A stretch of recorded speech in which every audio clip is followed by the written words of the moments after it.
Bienvenue sur le rocher. Tu as déjà eu cette impression étrange que Dieu ne répond pas?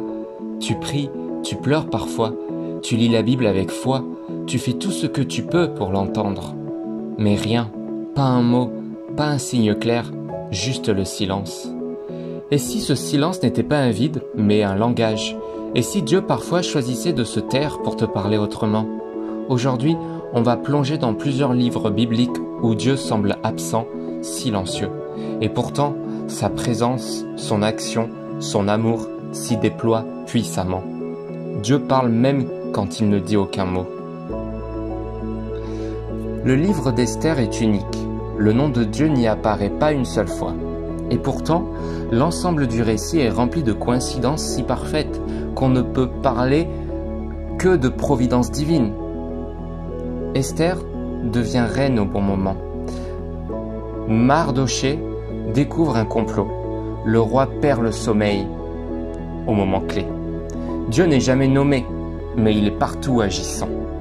C'est un message fort, même quand Dieu est silencieux, il orchestre. Tu ne le vois peut-être pas, mais il est à l'œuvre dans les coulisses de ta vie. Le silence d'Esther te rappelle que Dieu est fidèle, même quand tu n'entends rien. Job vit l'incompréhensible. Il perd tout, il souffre, il crie. Et Dieu? Il reste silencieux pendant 37 chapitres. Ce silence est pesant, injuste, douloureux. Mais ce n'est pas un silence d'abandon, c'est un silence qui creuse la foi. Job apprend à s'accrocher, non pas à des réponses, mais à une relation. Et quand Dieu parle enfin, il ne donne pas d'explication. Il révèle qui il est, sa grandeur, sa souveraineté. Le silence de Dieu n'est pas une punition, c'est parfois un espace sacré où Dieu te prépare à le rencontrer autrement. Ce n'est pas parce que Dieu ne répond pas qu'il est absent.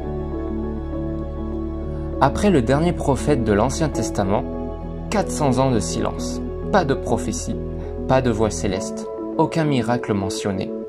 Pour beaucoup, cela aurait pu sembler être un abandon, mais en réalité, c'était un silence plein de préparation. Pendant ces siècles, Dieu préparait la scène pour l'arrivée de Jésus. L'Empire romain se stabilise, les routes sont construites, une langue commune circule. Tout cela pour que l'Évangile puisse être diffusé au bon moment, dans les bonnes conditions. Le silence de Dieu peut être une salle d'attente, mais ce n'est jamais une pièce vide. Parfois, quand tout est silencieux, c'est que quelque chose de grand se prépare. Le silence n'est pas un échec de communication, c'est une forme de communication plus profonde. Dans le silence, Dieu nous apprend à écouter avec le cœur, pas seulement avec les oreilles. Il affine nos désirs, nos motivations. Il nous retire parfois le bruit pour qu'on cherche sa personne et pas juste ses réponses. Arrêtez et sachez que je suis Dieu. Psaume 46 au verset 11. Le silence nous force à ralentir, réfléchir, nous abandonner. Ce n'est pas toujours agréable, mais c'est dans ce silence que la foi se purifie, que l'amour se renouvelle, que l'intimité se creuse. Parfois, Dieu choisit de ne pas parler, non pour te punir, mais pour que tu apprennes à le désirer pour lui-même. Le silence de Dieu, ce n'est jamais une absence. C'est souvent une pédagogie divine, une pause pleine de sens, une transition vers quelque chose de plus profond. Ne cours pas loin quand Dieu se tait. Reste, écoute autrement, observe, laisse ton âme s'adapter à un rythme céleste. Dieu ne t'a pas oublié. Il n'a pas cessé de t'aimer. Il est juste en train de te parler, sans bruit. Abonne-toi et on se retrouve demain pour un nouvel enseignement biblique.